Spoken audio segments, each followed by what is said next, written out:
getting started. Frischman Hollow 2, for those of you who know Frischman Hollow, it's that property off of Highway 89. Frischman 1 is 32-unit project, low income. It's been around for a little over a decade. We have a proposal in from the same development team that did Frischman 1 to do Frischman 2, and that would be 68 units of low income and some moderate income. So it'd be a mixed income project, which is pretty exciting. They've already got their funding lined up. They've got a lot lined up there. It's really impressive how quickly they're able to move. But right now we're going through a kind of a backup process. The state passed a law that says when a jurisdiction has a surplus piece of property, you now have to go through an extra process to allow it to go out for affordable housing. Ironically, this is going to be a 60-day delay in going out for affordable housing. But we have to go through the process. So right now you will see in a couple of weeks an offer on that, or I guess an RFP or whatever, to say that if you want to come do affordable housing, this property might be available to you. We'll see if how that pans out. As I said, we finished the ADUs, stuff that we had to do for state requirements, just as the county has done. And then finally, on the kind of construction end, you've seen Coburn Crossing come out of the ground. It's almost finished. It's had some problems. They've been somewhat documented. I don't really want to go into them, but we're working with them to kind of cure all those problems. But that experiment in local housing will continue. So we'll see how that goes. It's about a third leased up, as I understand it, and about a third occupied. The Artist Lofts broke ground. 77 units down in the rail yard. They didn't get very far before it started to snow, but they'll be, they've already ordered their modular units and they'll be jamming. You'll see that thing come out of the ground in the spring, summer.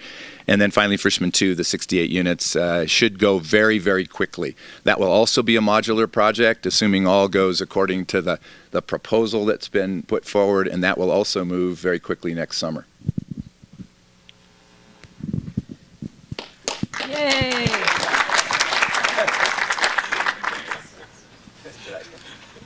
Thank you, Shauna. A little over a year ago, at one of these meetings, which is very diverse in terms of its membership, Mayor, as you can kind of see, a kind of a concept was born, a discussion amongst some of the public agency participants in the Mountain Housing Council.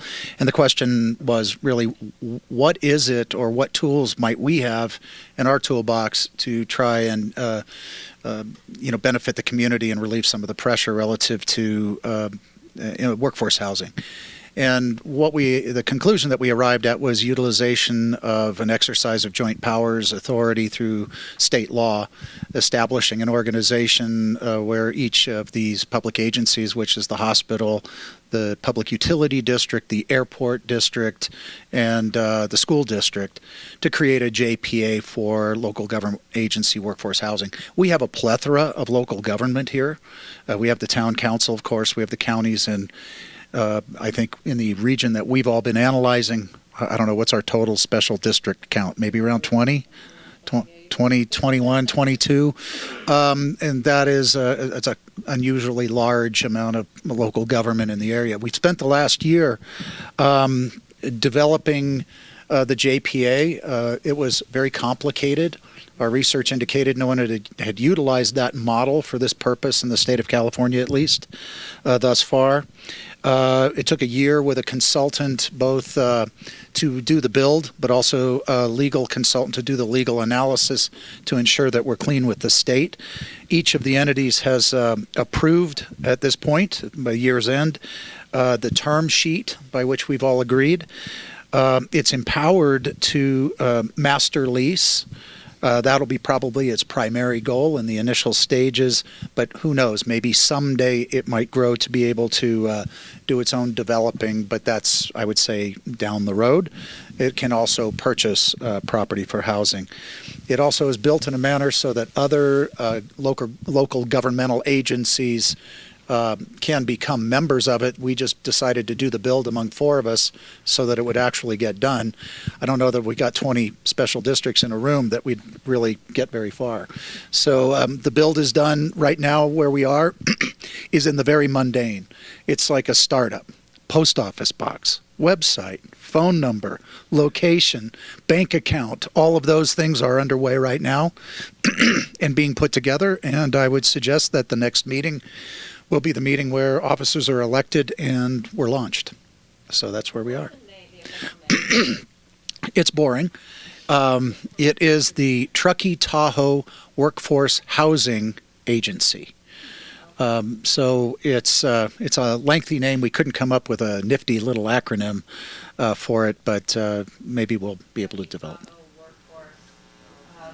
Agency. But so okay. Well, thank you. Government is not always creative.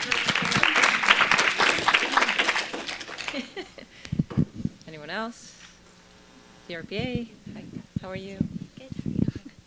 Hi, Karen Fink from TRPA.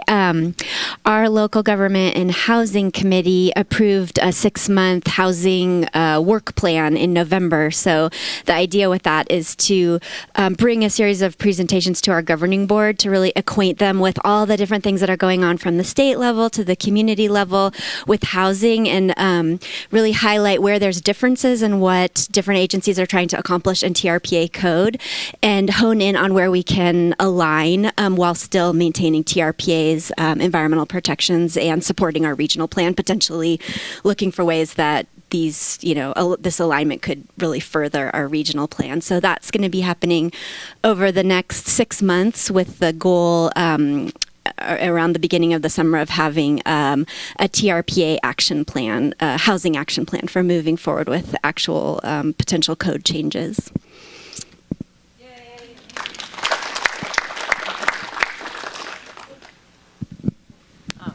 Steve, yep, good. I was going to talk about that. Thank you, Shauna. Steve Frisch with the Sierra Business Council. Just wanted to update you on a couple of goings on before the Tiger Team update later on in the agenda. Number one, Sierra Business Council is, with the generous assistance of the Martis Fund, administering the Martis Fund Down Payment Assistance Program, and are in the process of the second tranche of funding from that program. The demand has been very, very high. And basically, we're getting to the point where the second tranche of funding is almost fully subscribed at this point as well. And we have a relatively long list of additional clients who are interested. So that will mean at the end of this round, more than $1 million in down payment assistance will have gone out in the last year, which is pretty remarkable. Wanted to remind you all that through Sierra Business Council's Small Business Development Center, we have the capacity, with a grant from the Governor's Office of Business and Economic Development, to provide technical assistance to housing developers in order to seek funding from state and federal programs. We have been providing technical assistance to about 4 local housing developers, and really we're focusing in on the issue of identifying ways project applications can be either designed or adjusted in order to increase point score for the Affordable Housing Sustainable Communities program, the LIHTC program, or other housing funding programs. So it's a really interesting opportunity. If you have anyone who would like to take advantage of that, would love to talk to them. And then third, we are currently beginning to work with a statewide group of nonprofit housing developers and advocacy organizations on updating the mapping for the LIHTC, the Low Income Housing Tax Credit Program. So we're working with California Coalition for Rural Housing, the Nonprofit Housing Association of California, and about 12 other entities on looking specifically at how the LIHTC program can adopt standards that will help increase funding to rural areas of California. So, and then later there will be a Tiger Team update from my colleague Simone, who is here today. Great. Thanks. Anyone else? Great. Thanks, Christine. It can be also just short updates. I know it's a little bit when our jurisdictional series is long, but little short ones are also really convenient. Yeah, just a quick update on the septic and ADU issue. We've been still working as CAT to try to make those rules either go away or be more clear, to be more science-driven rather than legislatively driven. Right now, there was a 3-acre rule, no ADU on a 3-acre or less parcel. that the town of Truckee has removed from their code. So it's going to defer back to the Lahontan Regional Water Quality Control Board, which is the governing body that, protects our water. So we're now working with them and the health departments of Nevada and Placer County to try to figure out what really is the rule and what really can be done, and try to get them to agree that it should be science-based. Let's do some testing.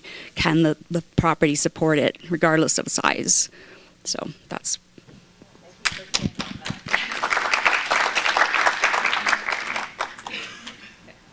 Anyone else?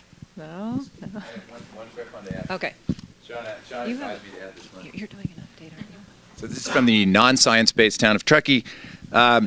Just wanted to say, kind of give a shout out to our planning division. The two young women you see in the back are two planners added to the group, and it's really impressive. It's been very difficult to find planners, frankly, to take positions, and we're really excited to have them. It's really going to help planning be able to do more on the general plan update, more on housing, and more on applications and development projects. So I think it's all good. Great. Yay.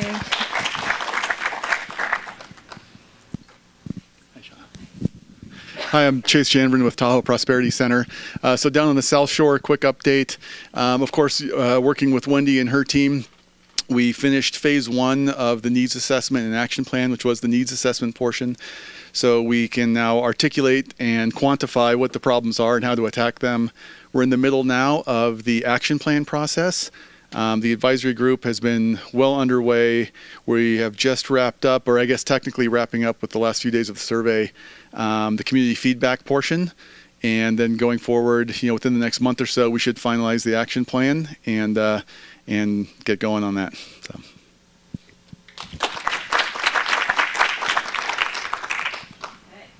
So, any more updates? No? Yes. Yes. It's such a large room. I was just wondering if anybody's doing anything in opportunity zones, if you're working in opportunity zones with regard to affordable housing.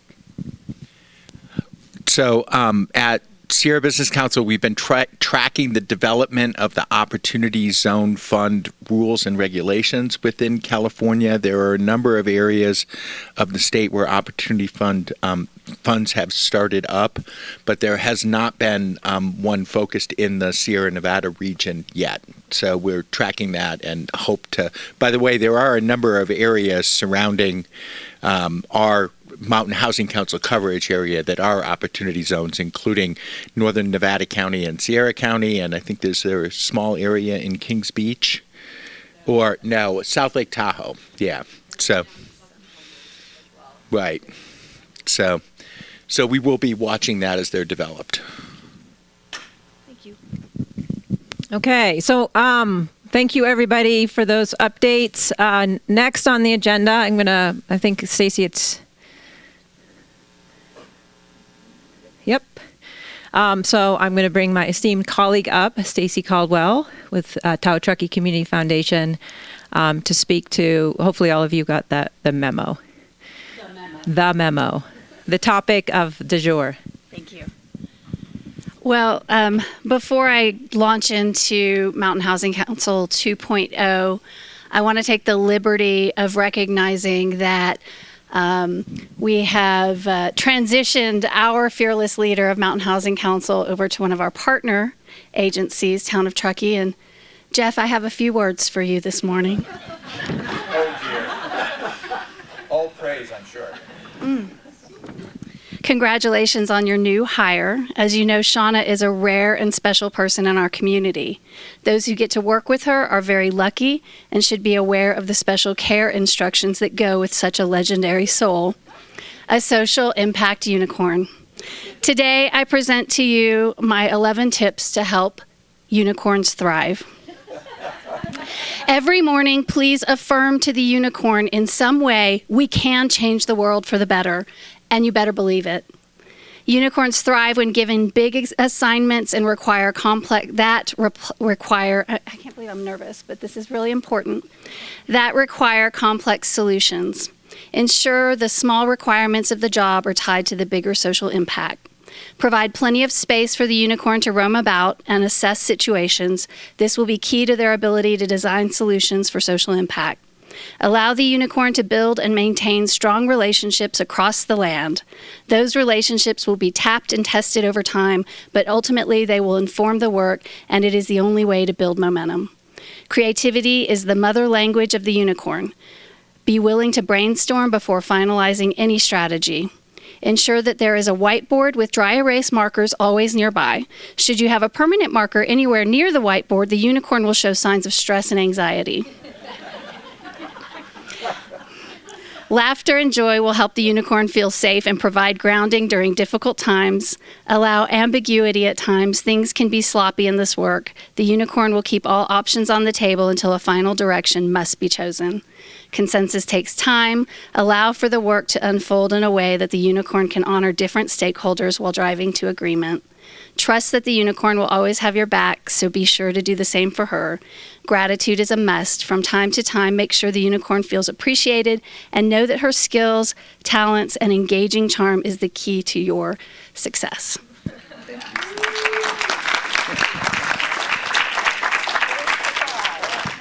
That's a lot of responsibility. It is. Just handing her off. And my dear friend Shauna, I hope I didn't embarrass you too much, but the team wanted to give you something for your new position. Yeah. So she's done a fantastic job, hasn't she? And the good news is she will be here for our final 12th meeting of 1.0.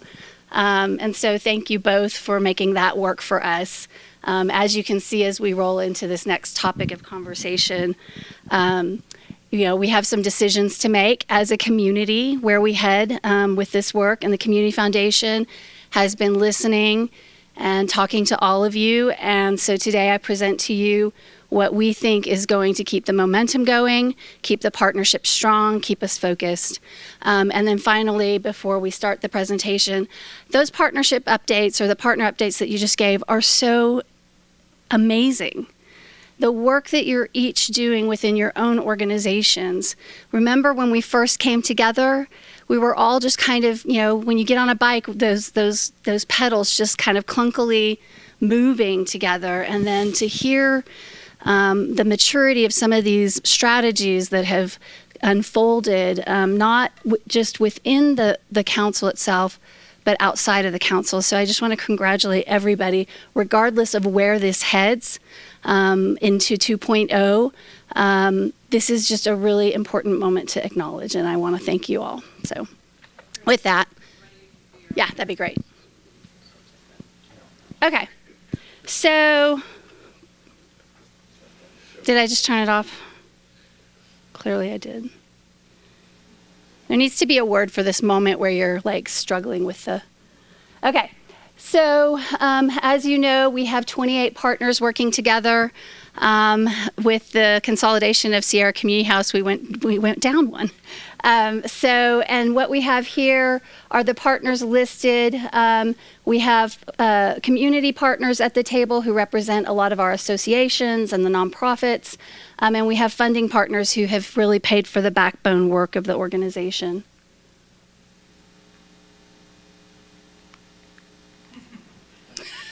All right. Together, we came together and defined what type of housing we need as a region. Okay, what did I do right? Okay. And the results are impressive. We set our results that first time we met, and we've been working towards those. And I'm not going to go over each one of them, but because they're on your quarterly dashboard. But it's quite impressive all that we've accomplished. Some of them we blew out of the water. Some of them we're still kind of plugging away at.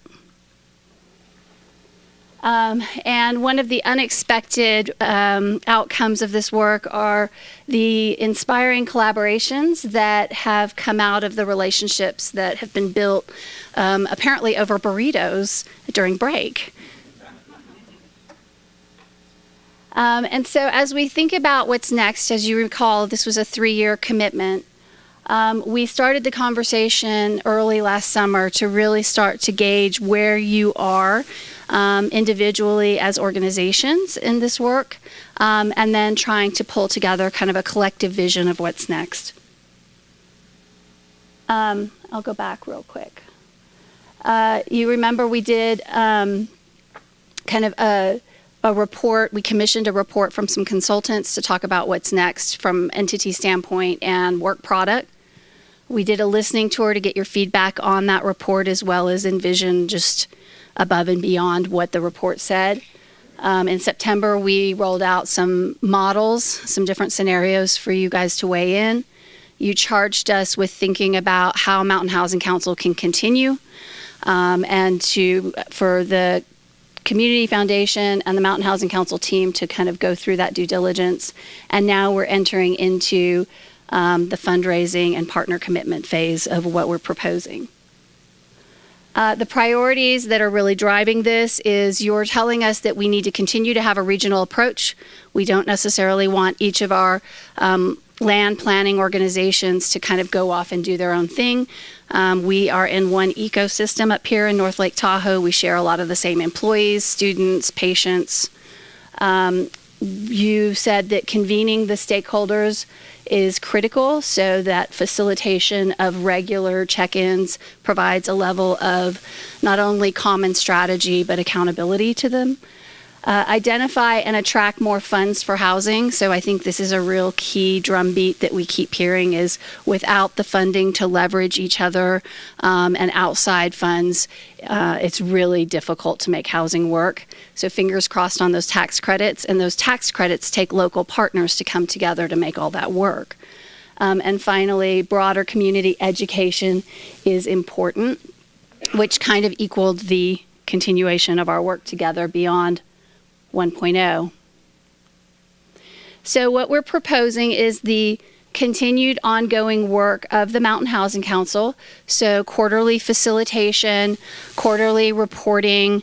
You will continue to see the report or the dashboard and the placemat. Public outreach and education.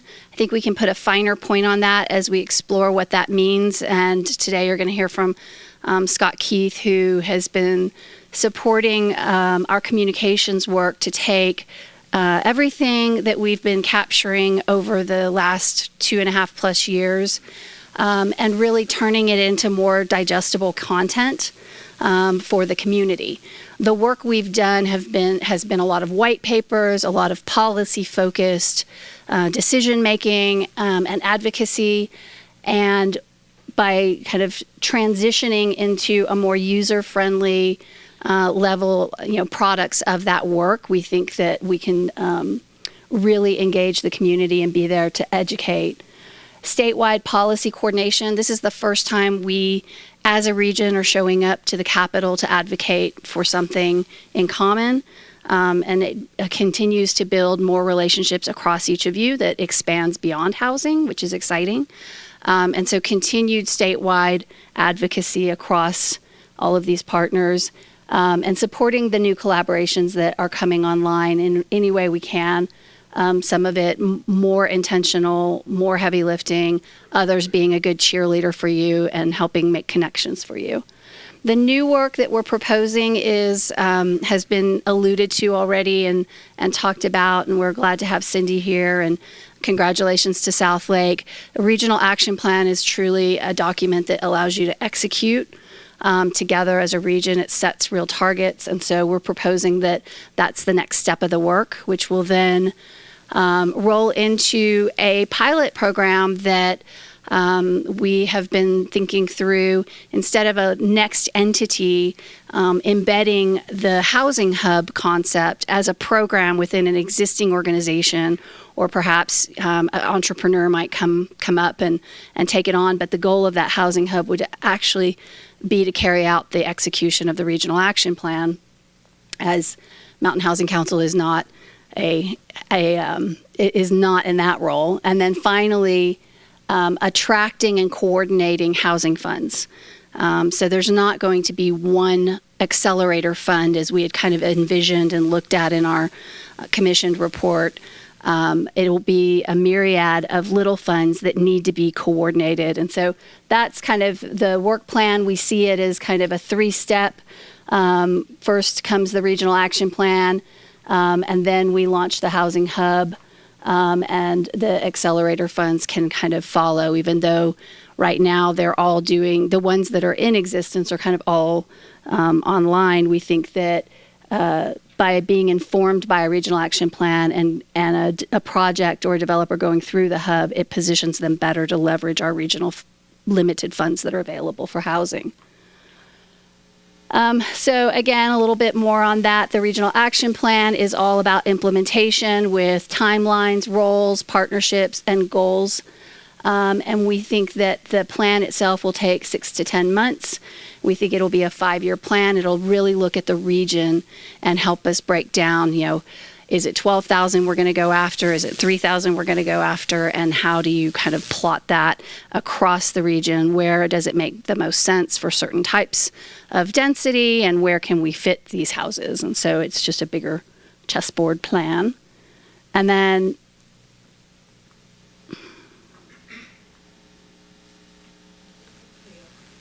did I get it? Thank you. The hub concept is really, I think it's really innovative. And again, it comes from so many of the conversations that we've had together. And it's kind of a one-stop shop for homeowners, developers, anyone who's really trying to advance the achievable local housing in our region. And it is the entity that would be charged with a work plan around the action plan. The regional action plan. And so they would play a liaison role to the entitlement process, help walk people through impact fees and what they should expect. They help problem solve when projects get stuck. They help advocate. And they also are a consultant to the public process. So hoping that we can design a public process for rolling out projects to the community so that they see that it's in line with that regional action plan. They understand where it fits in the bigger need of the region. And finally, we see the hub helping streamline processes, not only organically in the relationships that they will help maintain, but also from a process standpoint. When you're kind of you're in that position, you're able to kind of start to see where there can be some efficiencies in the system. And then finally, housing accelerator funds attract and coordinate regional funding for housing that supports the action plan. And this is going to be that blended capital model. It's going to take public dollars, private dollars, and philanthropic dollars to make this happen. By coordinating those funding streams, it's not telling the funding streams what they should or should not do, but it's allowing them to first kind of give a pathway to a developer or to a program that needs to get funded, allows them to share the due diligence. Sometimes they're going to commingle those funds to drive the outcomes that their particular funding streams are supposed to kind of execute on. And it allows for both a collective and separate governance model around the regional funds that are available for housing here. Right now, if you're a developer, you are kind of organically finding out from one funder to the next, oh, you need to go talk to Martis Fund, then you need to go talk to the airport, then you might be able to talk.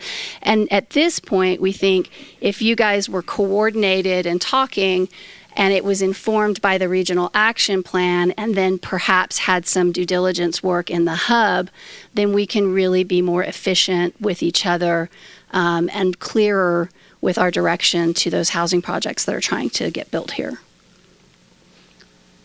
So 2.0, the Community Foundation is willing to continue to walk this path. It's very important to our board of directors. It is one of the initiatives for our strategic plan, achievable local housing. So we're willing to continue to kind of act as the governing body and the fiduciary. We'll operate the program. It'll look probably a little different in 2.0 should we go forward. And we'll manage and report and facilitate the programming. And then what we would hope the council would do is continue to drive the work within the council and within your own organizations. Help us with community engagement and education, because we can leverage each of your networks. You are all part of the community, and inspire continued collaboration.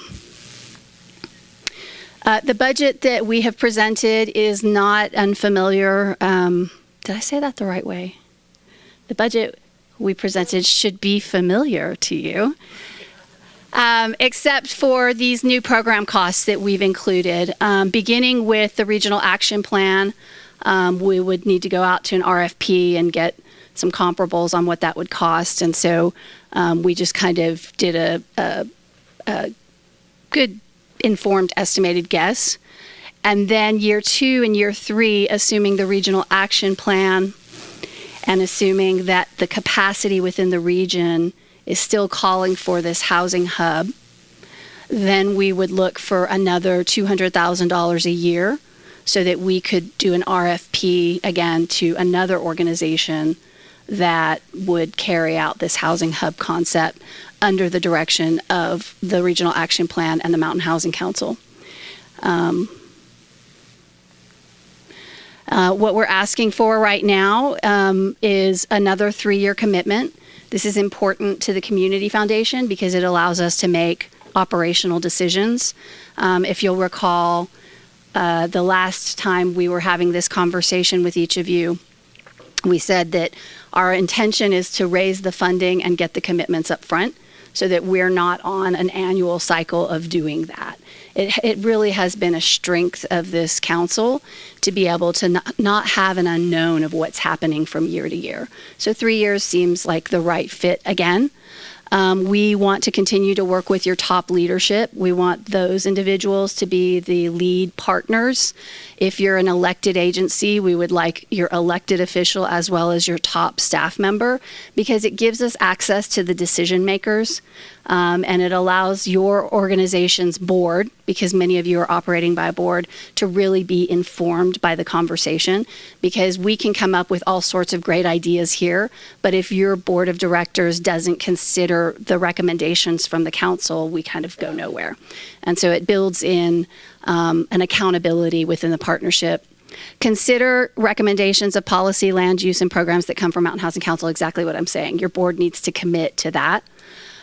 Funding that makes sense to your agency. This is a really creative way of fundraising, but it worked out for us last time. And that is, every single one of your organizations is different. You have a different agenda and mission. You have a different budget and capacity. And so what we ask is that there is some parity in the focus of your organization and the importance of housing on the agenda for your organization and the amount of dollars that you can commit. If you commit the same amount of dollars as the last 3 years, which TTCF didn't increase the budget there, plus the $60,000 for year 1. But if you commit the same amount, you've got the most basic of the Mountain Housing Council without the program pieces.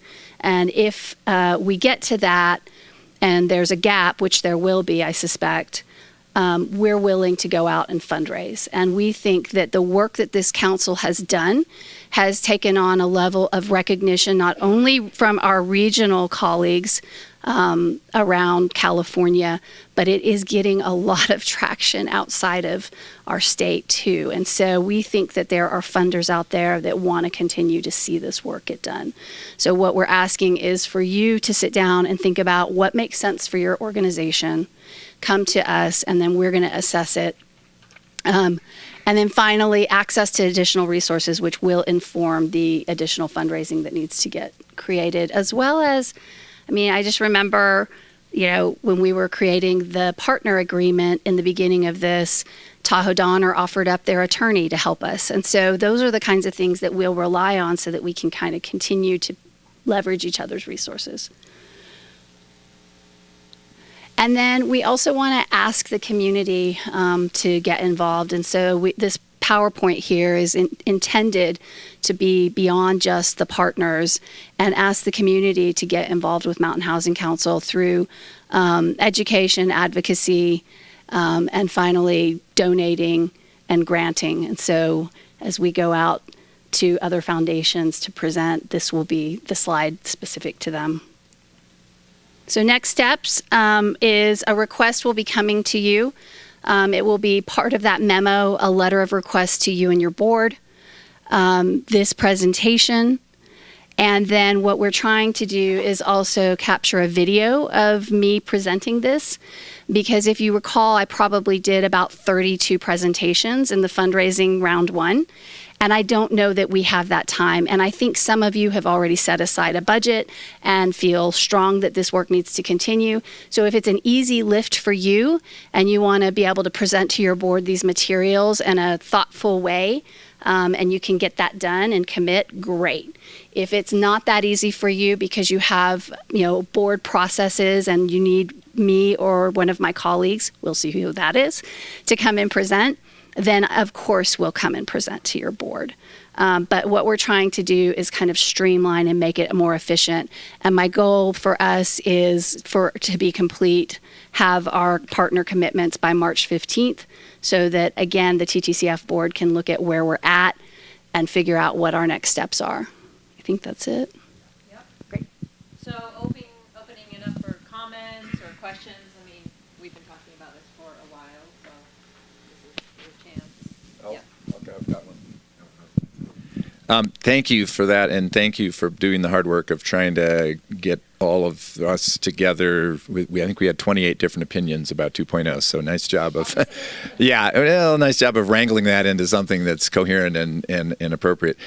I had there's two specific, very practical things that we need, I believe, we meaning the region and Truckee specifically, around housing, one of which I know the Mountain Housing Council in any form can't do, but I'm hoping can help. And then a second one I don't know if you can do. One is stable funding source has been number one on the hit parade from day one. We're about to go out to a tax. We need some advocacy for that. And I don't know if Mountain Housing Council can do that, but we need it. So Truckee's going to need, assuming we go out to the ballot the way the committee has put forward, we're going to need as much advocacy, support, and positive we can get. So that kind of put that out there. And then secondly, on that same vein, I know that the Mountain Housing Council isn't able and hasn't been able to be for lack of a better term, a YIMBY group. That is to be able to go out on a project, and that's not something that we all can do. On the other hand, if there's some way of nurturing or helping to create or find in the community, that would be really helpful. Because when the rubber hits the road and it's a real affordable housing project and the neighborhood comes out, we need some people who are articulate to be able to talk about the importance. I'll work backwards so I can try and remember number one.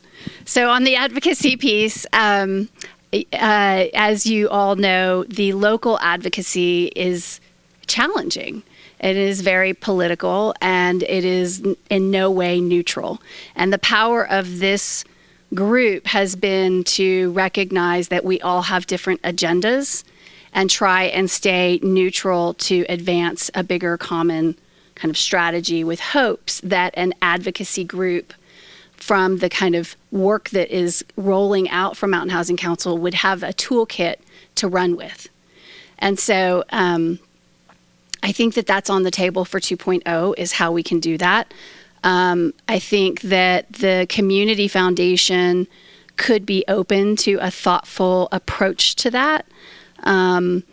It's really interesting that even though we're neutral, we are driving achievable local housing.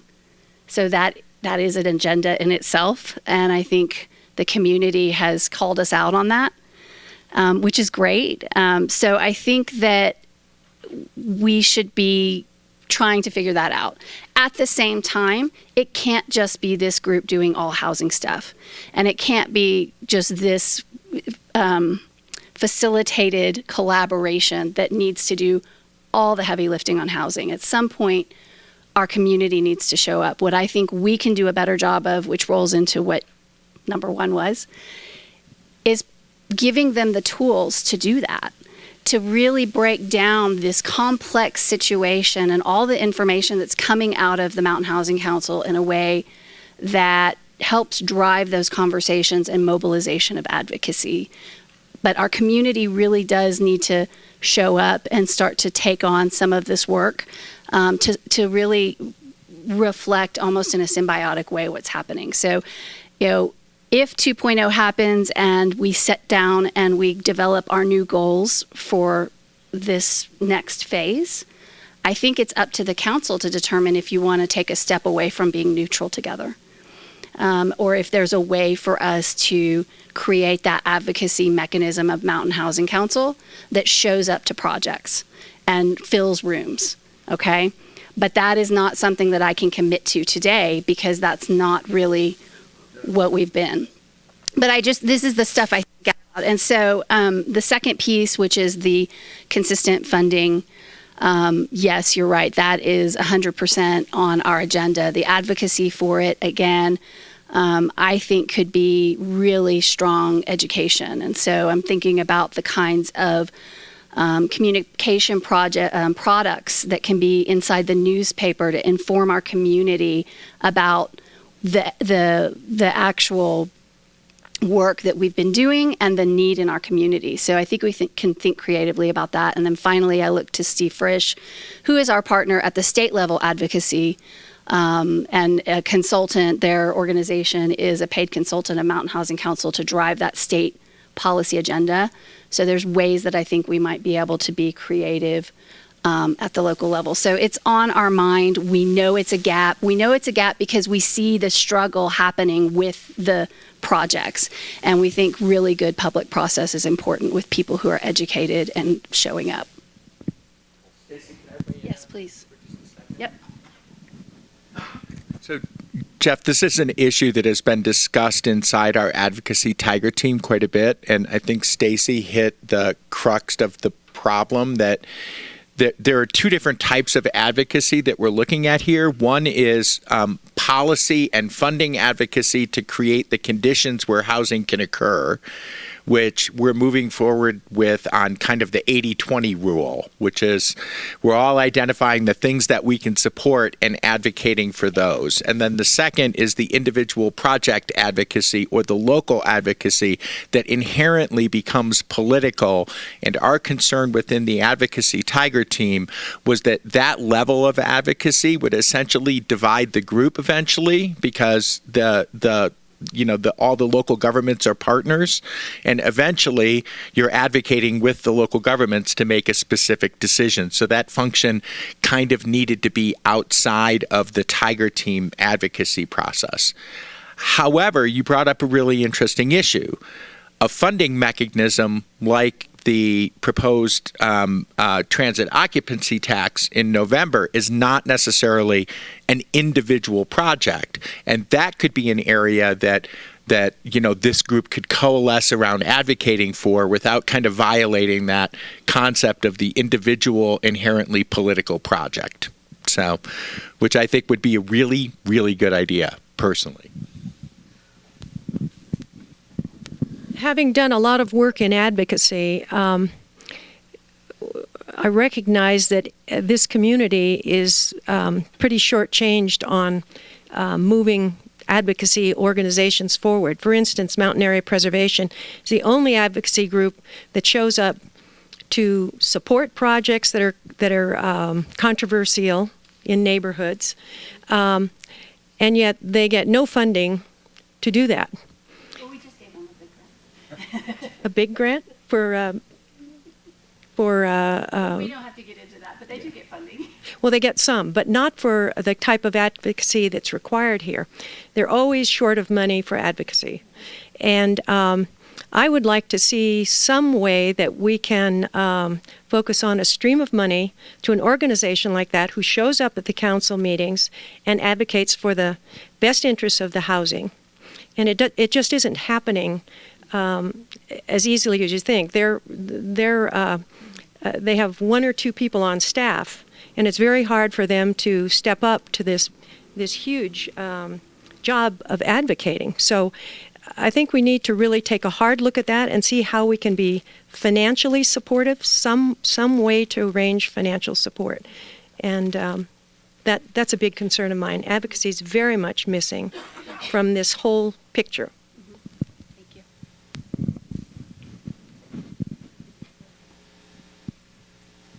Thank you. I've actually had pretty long conversations with some of the people who were in the Strong Towns Facebook group that Morgan Goodwin helped organize. And since his departure, that group has lost leadership. And I know they were kind of the hope for the local YIMBY group. And I think what they're missing and what could help them is training from people within the Mountain Housing Council, maybe training from people within the local jurisdictions, because they don't know how to show up, what to say, how important public comment is, how 6 people can kill a project. They just don't know that, and maybe it's not appropriate for, say, me to go lead it. But if the Mountain Housing Council showed interest in training people in the community, that might be helpful. I will share that the funding, the grant that Mountain Area Preservation just received from Tahoe Truckee Community Foundation's grants is specifically to do advocacy training in the community. So we're very limited in how we can show up, but we're trying to figure out how to do that. So I feel obligated to share that information. Okay, who else? Okay, that's it?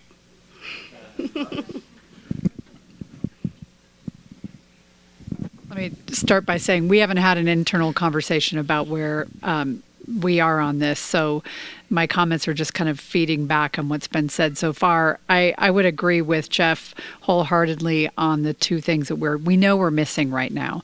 I think that is additive to what you've proposed. So what you've proposed are things that we will be considering, but I think the advocacy for local projects, advocacy for funding are important. And I do see, in one of the county's goals on private fund development, we've got on the west side a group of people who are engaged in doing that. On the east side, we've got kind of a disparate group of people who do different things. There's Martis Fund, there's a community foundation, there are the local governments that are doing different things. And I think that, putting kind of a framework around that funding piece and really focusing on that and figuring it out would be really helpful, because then we can, on the eastern side of the county, make the same commitments on the private trust fund that we are on the west side in developing those partnerships. So that's something I'd like to mine with the community foundation, the council, and Martis Fund. How do we do that differently and really kind of kick that fundraising campaign into a higher gear? Because I think there are people out there who will fund capital projects, will fund planning, that will fund, deed restriction programs. I think you've got donor-directed interest there in housing that could be mined even more.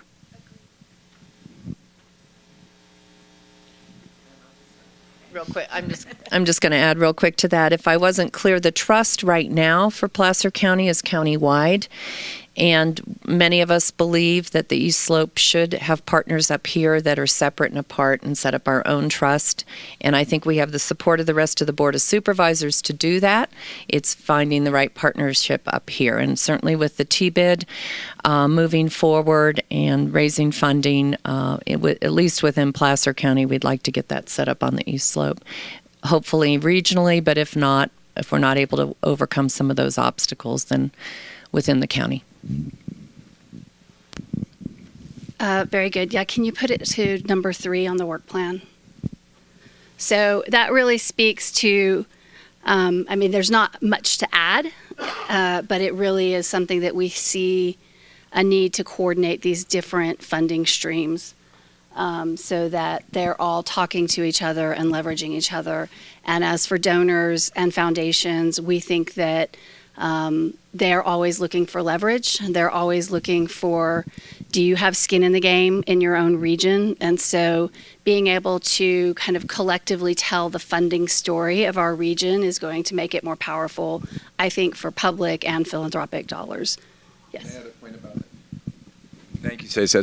Thanks for this conversation about funding. Really important. And one thing I would add that I think MHC 2.0 could do, there are a couple of developers who are currently working on projects, and I'm thinking specifically of Andrea Clark and Caleb's group on Freshman 2 that are just geniuses when it comes to finding where the money is and knowing what the match is and knowing how to leverage. And Steve knows a lot about this too, but they're on the ground, looking, digging in the, in the pots.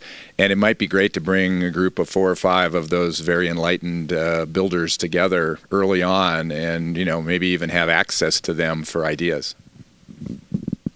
I would agree with that. And remember, there's also a bit of a challenge with the difference between affordable and the expanded definition that includes the middle class. So when dealing with public funds and state funds, there's not a whole lot. There's some streams that are coming, but we're going to have to rely on other sources of funds to do that. And so this begins that conversation of how do you really fund achievable housing, which includes, of course, affordable that has more grants, more tax credits available to it. Okay. All right. With that, in the next week or so, depending on this video that we've committed to, you will receive a packet from TTCF, from Emily, that is your partnership ask. And what we hope you'll do is inform your board that it's coming and try and agendize it within the next 6 weeks on your board agenda. If it is something that you feel like you need myself to come and present, please let me know as soon as possible so that I can be there to represent and let them know what's going on at a more detailed level. And if it's something that is an easy lift for you, then please just give us a sense of where you're at and how we can help. And then finally, for those of you who are community partners and it makes sense for you to be able to set aside some of your budget, we would love to move more of our partners who are at the table and have consistently benefited from the Mountain Housing Council over into the funding partner role. And that means what is right for you and your organization. So, I would always say if you're a fire district, your priority is, of course, preventing and putting out fires. So that's going to look a lot different than some of the other organizations here. But we want to make sure that it is inclusive and that everybody can sit at the table. So if there's other partners in the community that have said, well, what are y'all up to? And they seem like a good fit for this conversation, I would encourage you to bring them to the table. We focus on institutions and not individuals. It doesn't mean that it's not open to the public and for individuals to get involved, but at an institutional level, it's kind of the most efficient way for us to kind of move forward as a region. Okay, that's it. Thanks, Stacey. So we're going to take a little break right now. So 10 minutes. There's coffee out there. The restrooms are out the front door to the right. And we'll reconvene in about 10 minutes. Okay?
That's what I'm trying to say. I share that should be working. That's what I'm trying to say. And then that's what council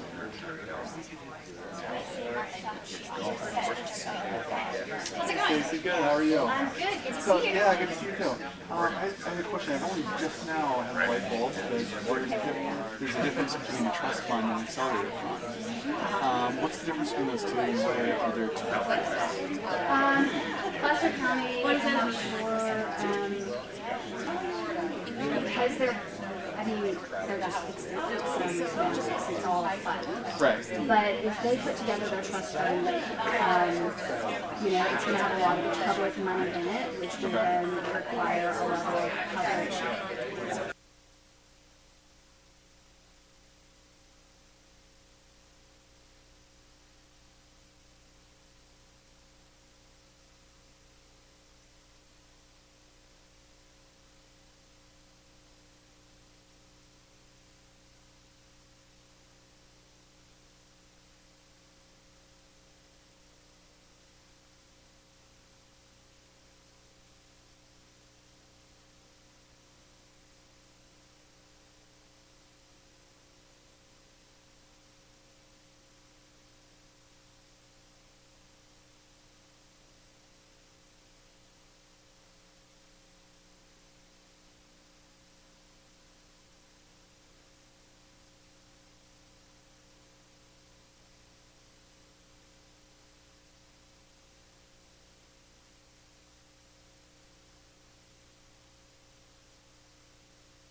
talk so quiet.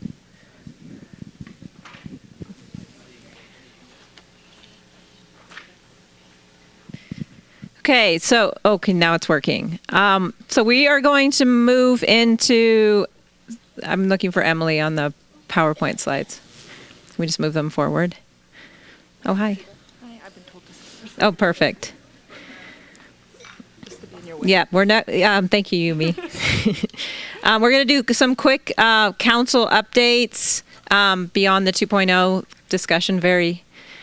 Thank you, Stacy, for doing that. And also, if you have sometimes I find it just takes time for stuff to digest, and we're here afterwards if you have some questions on that topic.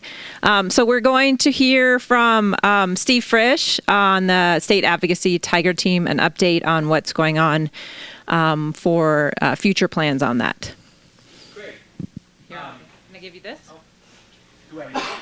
I think it helps also for the recording. Oh, okay, great.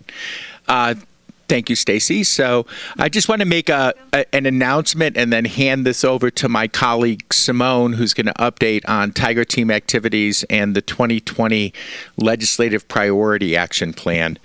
But some of you may know that Sierra Business Council recently made a change in our leadership on government affairs. So for those of you that have been working on the Advocacy Tiger Team or have been used to seeing emails from Chris Mertens, Chris has moved on and is working at the California Tahoe Conservancy effective next month, although he will continue to work on many of the issues that he's worked at Sierra Business Council.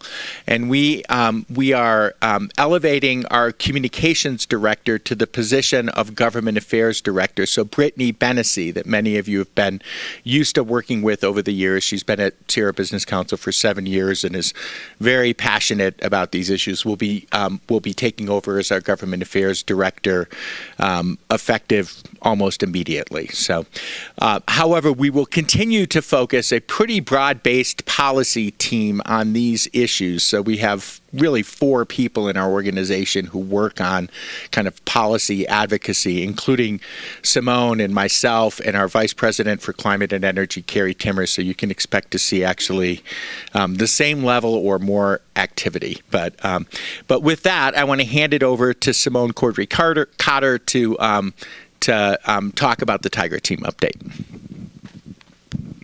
Okay. And also, just so everyone knows, on the front of your placemat, the sort of the highlight bullets of what Simone's going to talk about are there. Thank you, Shauna, and thank you, Steve. I also want to thank the Mountain Housing Council for having me. This is my first MHC meeting, and this is one of the reasons why when I moved to Truckee just over a year ago, I decided that I was going to stay for a while. So I feel just really grateful that I'm in this community and that I get to do this work. So thank you. So we can go ahead and move to the next slide, please, Emily. Thank you. Back to the governor's budget. There we go. Okay, so some of you may be aware that the governor released his proposed 2021 budget about a week ago, exactly. The housing section of the budget is heavily focused on housing veterans and reducing evictions. In total, the budget has a proposed $6.8 billion across departments for housing. So to kind of frame this and to understand the factors that are affecting the housing market, the budget begins by reviewing the median sales price of existing single-family homes, which is projected to rise by 3.7%, given over the entirety of 2019, with the activity in the 2019 calendar driving fiscal year 2021 assessed valuations for property tax purposes. So this represents a moderation in growth from 2015 to 2018, when median prices increased at an average rate of 6.2%. So the demand for homes continues to outpace supply in many areas of the state. You know, this is what the governor's budget is stating. However, moderating growth in the economy as well as moderating growth in home prices due to affordability issues are expected to lead to a moderation in growth of property taxes in the future. So just as an FYI, beginning January 1st, 2020, annual rent increases may not exceed 5% plus inflation, and renters are protected from discriminatory and retaliatory evictions without cause. So this builds on the state's new renter protection laws by authorizing $500 million annually to be put in the state's housing tax credit program and to continue supporting housing development on excess state lands. One of those projects is actually in South Lake Tahoe, and the RFQ for that project is going out in January. Highlights of the governor's budget overall: $468 million for the AHSC program, which many of you are familiar with. AHSC is targeting 10% of the existing funds to go to rural innovation project areas, which is directly relevant to the work that we're doing here. This means roughly $46 million for RIPAs, and we'll be tracking the development of that fund and the surrounding administration guidelines closely, with the goal in mind that if, as rural areas, we do not collectively take full advantage of that fund and that fund is undersubscribed, we may lose that opportunity in the future or lose opportunities for growth. So the Tiger team will be watching that very closely. The other line item that I want to call attention to in the governor's budget is Cal OES. The governor is proposing giving $10 million to Cal OES for specialized emergency housing, which is important when we talk about our rural areas and how they're impacted by wildfire and how we see populations shift drastically in our rural areas when we do have major fires, and we see, for example, large populations moving from, for example, Butte County into areas like Reno, Grass Valley, Nevada City, etc. So Cal OES has an eye on that and is looking for specialized emergency housing and trying to make that more responsive, and with the end goal, I think, of sort of roughly maintaining a level of community cohesion. Overall, the budget is heavily focused on, like I said, housing veterans and reducing evictions. But the governor's budget is building off of the previous year's dedication. And I think another priority of the governor's budget is maintaining a certain level of philanthropic investments in housing. I think at last check they had $4.5 billion pledged by private partners, including Google, Facebook, and Apple. So that's what we're looking at there. Next slide, please, Emily. Thank you. So just to kind of let you know what the Tiger team is working on. As many of you have our updates on your placemat already. Just kind of looking at the year in review. Last year we worked with in 2019 we worked with statewide housing groups to include priorities in the development of a disaster housing relief and recovery proposal for inclusion in the governor's budget. So we're seeing that in the Cal OES set aside. We've monitored the development of guidelines and beginning of implementation of programs created by Prop 1 for incorporation of MHC priorities, and we're continuing to monitor legislation and funding programs impacting affordable housing in the Tahoe Truckee region. We've also worked with the California Tahoe Conservancy to consider strategies for use of excess state lands, and that is an innovative housing project that the governor identified as a priority in their budget. They are looking at those excess state lands, trying to figure out how they can put housing on those excess state lands and work with developers to do so. We also worked with partners on expansion of purposes for the use of enhanced infrastructure finance districts as a housing finance tool. So currently the Tiger team is working on developing our 2020 policy platform. Sierra Business Council issued a memo with I think 5 to 7 proposed policy priorities for the Tiger team's review on January 9th. We will be meeting before the end of the month to essentially, we want to make sure that we winnow those down to 2 to 3 priorities that we will be able to realistically act on.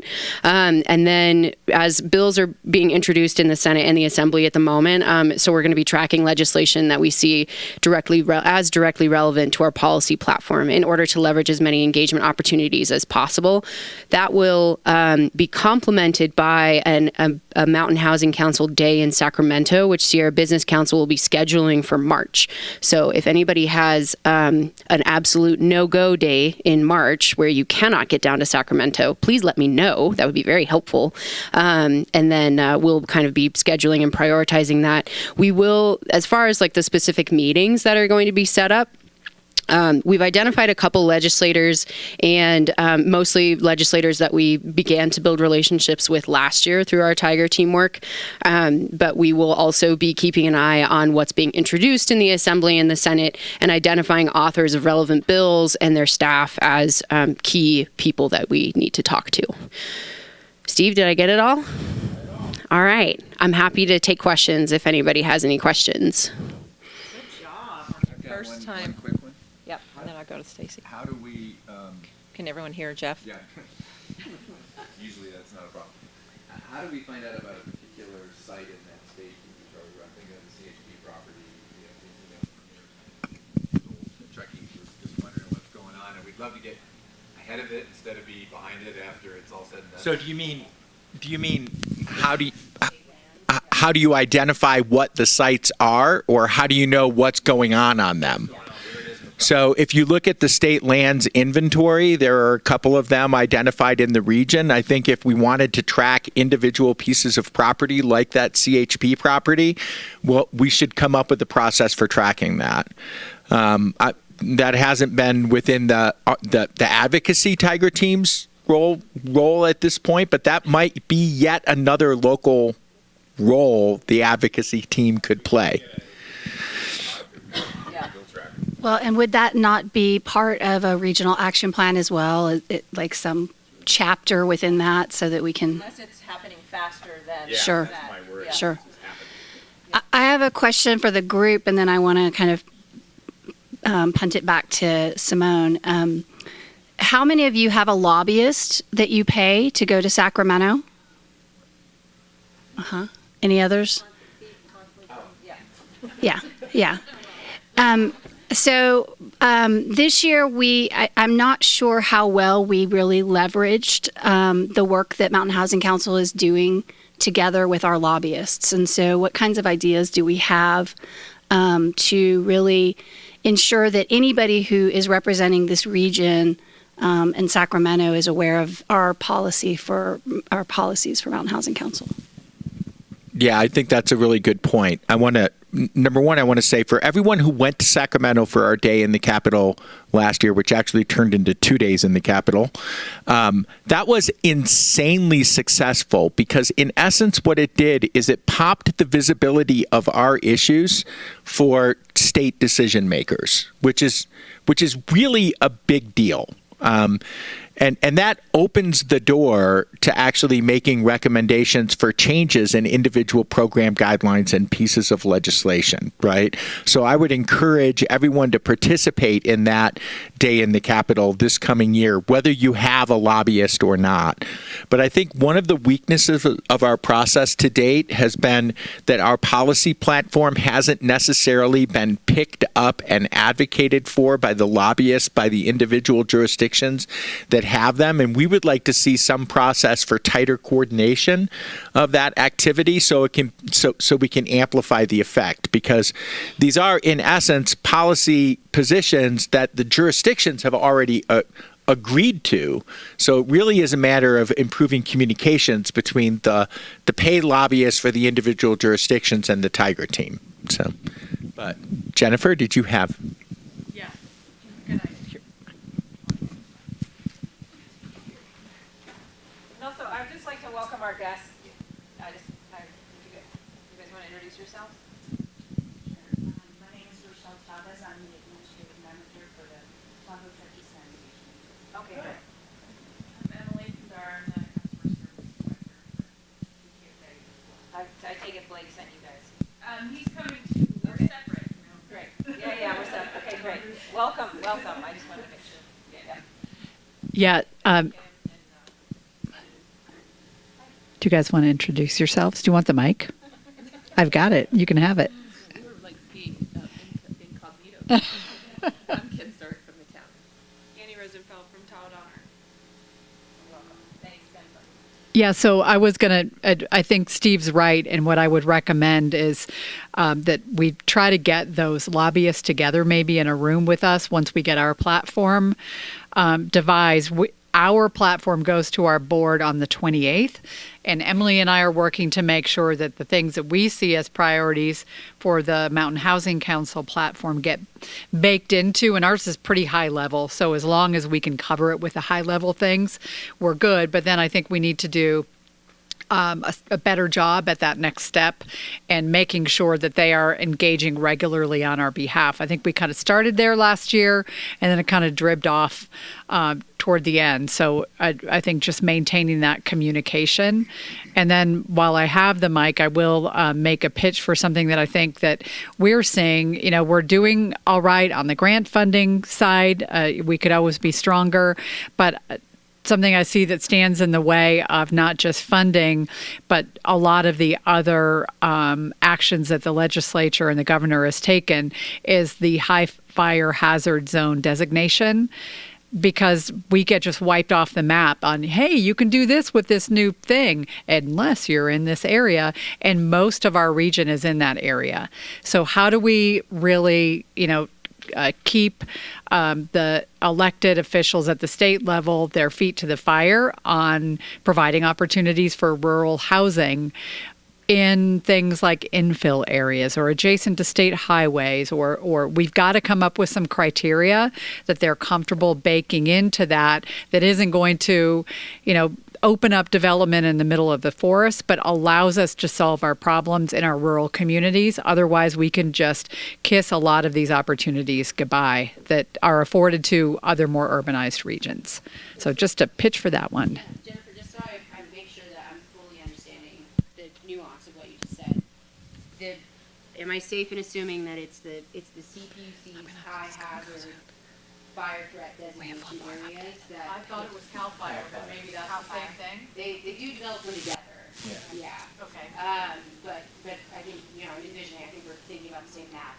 But it's those high hazard zone designations that preclude a lot of available areas for development from grant funding. Is that, am I Well, it's not only understanding grant funding, but it's like the process streamlining. Like, by right, unless you're in a high fire hazard zone. Well, it's like, okay, that means nothing for all of eastern Placer County then. Gotcha. So that means by right doesn't exist here. Gotcha. Okay. And it's a little bit different between state responsibility area and local responsibility area. Gotcha. I don't know what Truckee's is, but I know Placer County's is all state responsibility area, so it's more stringent. Okay.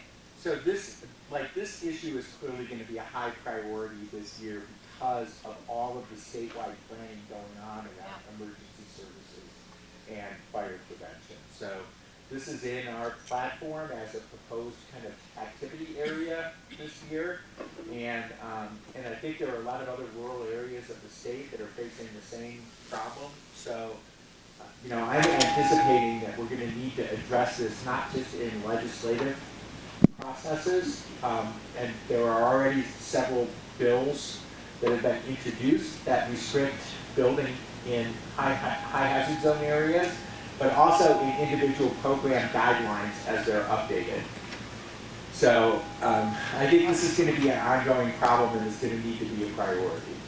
So we're on board with you on that. Yeah, we need to do so that we're not really opening up the entire forest for development. Exactly. Because that's not the intention. So working with the environmental community on, some reasonable criteria and, restrictions so that we're not doing that, so that people are comfortable with it, not fighting us on it, but really making sure that we're keeping those opportunities. Yeah, and maybe bringing in fire district to help with that too. Yeah, this really should be a mechanism for reducing risk in the wildland-urban interface and increasing, essentially, density in the rural town centers.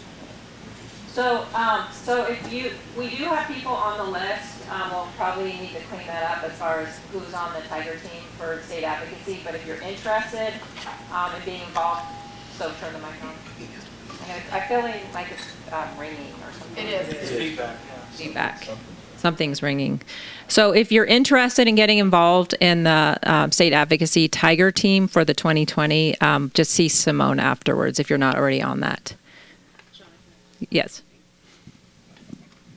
And then we're going to have you go, Scott. So those of you who are on the Tiger Team advocacy list, I sent out a doodle poll for a meeting time before the end of January. I am setting that meeting time after this meeting. So if you have not responded to that doodle poll, you will be not invited to the meeting. Yeah. I think it would be also good if you told Simone that you don't want to be on that list anymore, because that's a really long list, and I think it's been added to for a couple years. So just say, thanks, I'm dropping off of this group. Yep. Okay, so last, just quick update from Scott Keith on what's going on with the communications campaign, and then we'll move into the ADU panel. Thank you. Thank you. Excited to be here in front of this esteemed group and wear this jacket a second time. I'm sure none of you have seen me in this, but last week I was in Las Vegas at the Consumer Electronics Show, and this is literally the outfit that you're kind of required to wear at some of those meetings. So I got to wear it a second time, and then you'll probably never see it again. But that said, I run a company called Keith Design Group.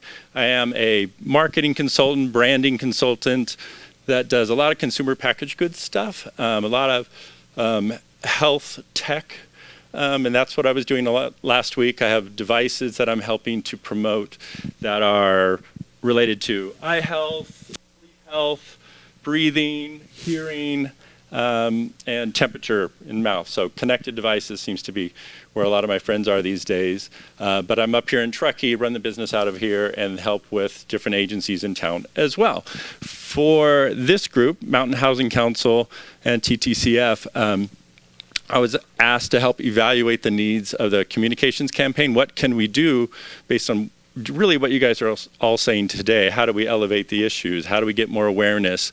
And we realize it's the broader community that needs to hear this. Go ahead and click there. We started with just the realization of what is our charge. Our goal is elevating the issues, clarifying the housing need, get the larger community ready to be a part of the solutions, and to increase the availability of the achievable local housing. Great. This is a real simplified visual, but the green dot in the middle is literally this group. Everybody kind of knows what's going on. It's the core of the information. The lighter green right there is your extended group, the rest of your organizations that you go back and you share the news with. They all seem to know, and we've got the numbers to say, yeah, there's enough people in that group that know what's going on, are starting to activate and create these partnerships. But then we need to activate this greater community, and that's just symbolically this other outer circle, expanding our reach to the greater community. One of the key insights after meeting with Stacy and Shauna and Emily was, wow, there is a tremendous amount of information that you had already produced after the first couple of years, 2.5 years, about the housing situation in our region. And the Mountain Housing Council is really the source of that information, the hub of where it exists. And where did that exist? For the most part, was on the website. And we realized that in order to activate the rest of the community, the website is really the tool that we can use to keep housing it and then share it and measure whether or not people are using it and sharing and sharing it. Go ahead. I kind of built these banners as the easy pathway to kind of show our plan. Section number 1 is really what we've been working on so far, increasing community awareness through the website refresh, working on the email marketing and sharing with local press. So the website itself becomes that hub. And in the past, we never really cared or had the ability to measure it. So with our new platform, we've got those analytics and mechanisms set up so that we can start to really look at the numbers and see where the information is going or not going. And then how do we make changes for it? So we call those KPIs, key performance indicators. And so far, it's been how many visitors do we have to the website and how many pages are being viewed. Okay, and simplified. And I'll show you kind of a baseline that we've set for this year. Section number 2, or banner number 2, is how do we excite the community and get them engaged. We're going to measure that by adding subscribers to the website, promoting all your events, and helping you with the tools. And I'll show that next too. We've got a new section on the website which basically clarifies what you guys have produced. Literally the policies, literally the papers, some of the graphics that help define the need. We've turned those into easily digestible tools that can be downloaded and shared. And we're going to measure that by growth of subscribers on the email list, for example, and downloads of the tools in the paper. Are people really using them and sharing them? And then Section 3 is really kind of our 2.0 related to what she was talking about today. As we do a better job at clarifying the opportunities and the Housing Hub is created, and the accelerator fund is created, we'll really be able to still track progress against that, but use the website as that hub to share more of that information. Here's just a quick graphic on the home page, the primary landing page. And one of the key design solutions here was that when Shauna and Stacy and Emily were sharing the old website with us, we realized that we could divide it into 3 sections: the learn about Mountain Housing Council, learn about the issues; the act section, another verb just to say, like, get involved and what you can do, how do you go to meetings; and then the find. I mean, if you think about the greater community, one of the main issues is finding housing, and this pathway will help. Literally, when people are searching for the word find, it'll be an easier pathway there. So we've built that pathway. The next section is what I highlighted a little bit, which is a whole separate, yeah, it's fine. Yeah, a whole separate area on the website for the toolkit, which graphically you're starting to see things come together on how you define your work groups. How do we take a piece of the study and clarify what is AMI? I mean, the greater community might not know what AMI is, or where do you fit in the AMI? Do I apply? So we'll have separate communication, marketing around understanding AMI, and there's a sheet there for that now. The bridge, you guys have seen the bridge that we created, inspired by others. It's a common vernacular, a common visual to have a bridge, but the way it's been formed here is uniquely to our region and our needs and our AMIs, that we have it in 3 sections, not many. So that's the bottom middle there. And then all your documents. So easily found in the toolkit there.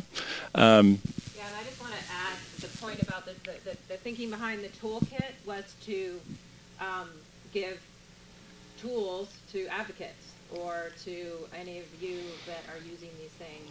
Truly, that clarifying that is a great role for Mountain Housing Council to create these tools that are easy to find, easy to grab, use, someone to review them before they're going to a meeting. So that is sort of the action behind that earlier conversation we were having as far as what's Mountain Housing Council's role in this advocacy role. That's perfect.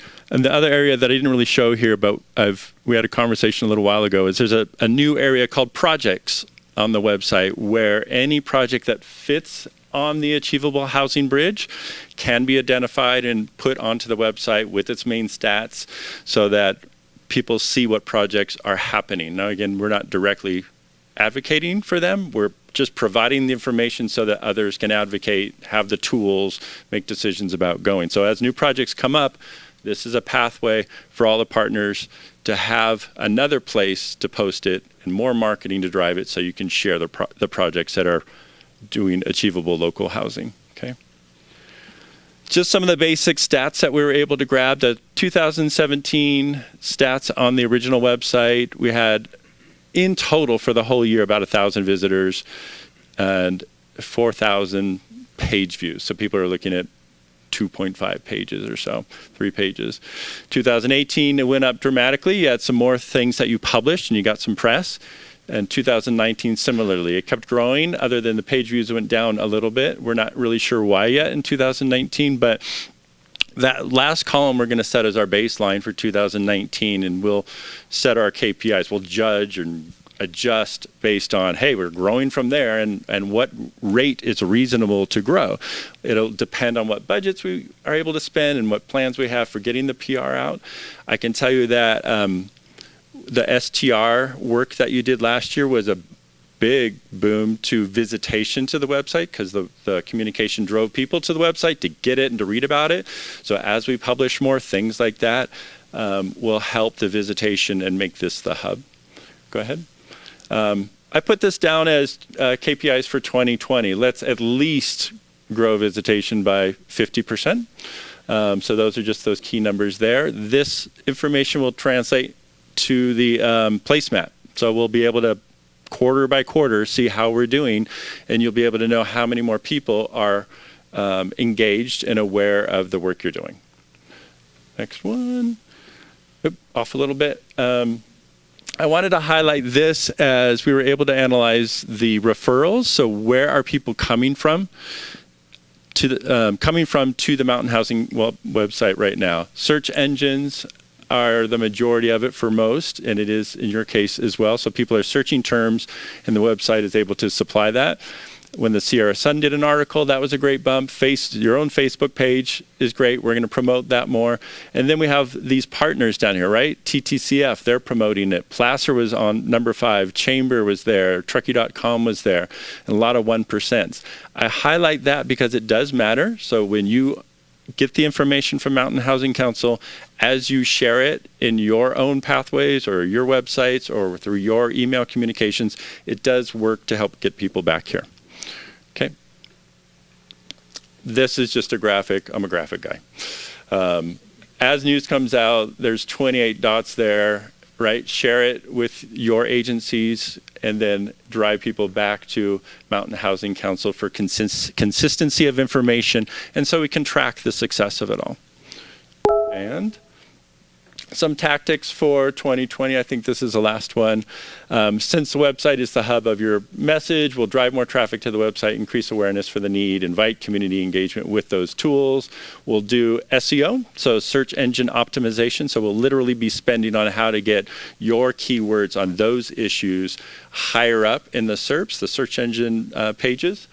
We'll do paid traffic. Social media will increase the velocity of the social media. So as one document comes out, how do we get it into more places and more press? And as you guys, the partners, share the news, it'll help as well. Any questions? So in summary, if you get our information and you want to send it out to your newsletter and you just need help, Emily is the point on that. Just say, hey, this is great, but can you just send me that one article? Or I know you're all really busy, but she's available to give you bite-sized pieces to make it easier to send things out. But I'm sure all of you in this room have newsletters, and so we'd really appreciate when you get things. I mean, we're hopefully creating content for you that people want to read about, so use that platform, and then future actions to keep using it. So we are going to move into the ADU panel, so I'm going to invite our panelists.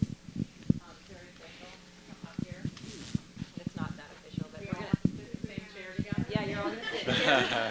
You're going to just sit around. So I think I'll just do chairs.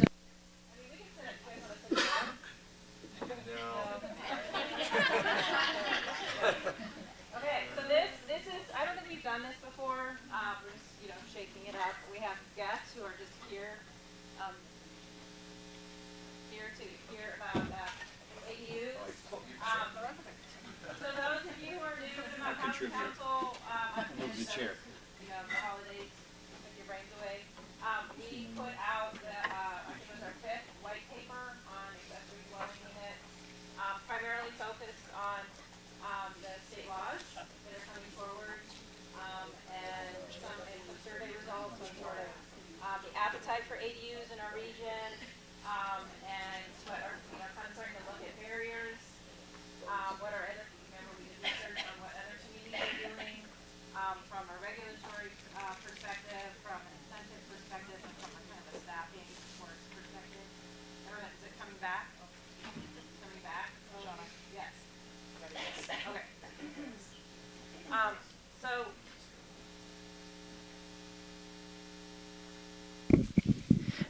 So after we did that report, and then I think there was a press release that I did an interview on Christmas in New Zealand with the Sierra Sun on WhatsApp. Yeah. Yeah, dedication. Yeah. It was a day before, it was the 24th here. But yes, I did do that. That's our hot newspaper, is really getting the quotes. So we have been getting quite a few questions about the rollout to the what this means for different jurisdictions and for community members depending on where they live. So we thought it would be fun to do this panel up here where they're all sitting on the right side. Brian Foss from Nevada County sent us his comments. So I guess we will have Emily or we'll sit there and he can give an update. So the premise of the question for our panelists, so we'll have you go down and just introduce yourselves, and then the panel framework, we're going to do this for about we'll have them report out and speak to sort of what are they doing around ADUs, and then we'll offer up an opportunity for questions specific to how what you've been hearing as well. So I'm going to hand this out. This is just a pull out from the white paper on the state laws. So just a cheat sheet so everyone kind of knows what the state laws are pertaining to ADUs. So go ahead and introduce yourselves, and then, yeah, actually, why don't you just give your update and introduce yourself at the same time. So thank you all for doing this. I was actually hoping I could go last. Okay. Great. Where's Yumi? Yumi's okay. She wanted to go over there. Okay, great. Yeah. Then we're doing moral support. Okay. Anybody want to go? Sure. Mine's pretty short. Yeah. So Yumi and I are going to double team this one, but so I'm just going to hit four quick areas on ADUs. Can you introduce yourself, sir? Oh, I'm sorry. Who are you? I'm still Jeff Lux, still the town manager, I think. Thank you. Town of Truckee. So four quick areas. One, town of Truckee's been pretty supportive of ADUs for a long time, and have actually had the allowances in most single-family neighborhoods for many years. Subject to regulation and restriction, of course. But some of our HOA partners had some rules that made it more challenging. So we went, and I think many of you know, and helped get a state law passed this past year, which was signed into law, that makes it so HOAs can't just outright ban them. HOAs can still, have regulations and appropriate design review and all that, but they can't just outright ban them. And that's, I think, is going to make a big difference. So that's one piece. The second piece I'll let Yumi talk about in just half a second, which is we did update our regulations just at the end of 2019 to get ready for 2020 to make sure our requirements for zoning standards and all that match the state. And Yumi can talk about what exactly those are, both in terms of the fee structure and also in terms of what's allowed and different sizes. It's fairly detailed stuff, as you know. The third thing, and I think the one that's really exciting, is something that our Rainbow Unicorn here is going to be working on for her first project, which is coming up with a package of incentives because we think just allowing is not going to do it. And historically it hasn't. We've gotten a handful, but not a lot. So we're going to try to provide a package of incentives that if you're willing to do some deed restriction or some other potential mechanisms to be able to get ADUs, either lower the price of ADUs or make sure locals are in there as full-time renters, things like that. We haven't figured out exactly what those cuts are going to be, but the concept is a kind of a graduating scale. The more public benefit you, the homeowner, will provide, the more incentive the town will offer. And it's going to be incentives like either a waiver or we pay for the building permit fee. We may have some kind of pre-baked designs that would basically you'd be able to take and just move forward with. We might provide some, probably not cash, but like the ability to have the design fees taken care of. Those rare occasions now when you can charge traffic impact fees, we may waive those, or we typically don't like to waive fees, but rather supplant them with dollars. And Council's allowed us $500,000 to do that. So we'll see how it works. It's a pilot project like all these programs. You put it out there, you see if people think it's good. The one big legal problem we're grappling with is prevailing wage. Because when public agency gives any kind of incentive or subsidy, it automatically kicks in prevailing wage with a few very, very, very tight exceptions. And we're trying to figure that out, because if you kick in prevailing wage and all of a sudden you've lost your subsidy. So we either have to up the subsidy to account for that fact or find other ways to do it. So we're grappling with that right now, and I'll let Yumi just talk briefly about the regs. So last year the state adopted a new ADU ordinance that was pretty strict, where the town and other local jurisdictions were required to adopt it as before 2019 ended, or else the state laws would then supersede any of our local powers. So in December 2019, our town council adopted a new ADU ordinance, which I'm sure Placer County has also moved forward with that.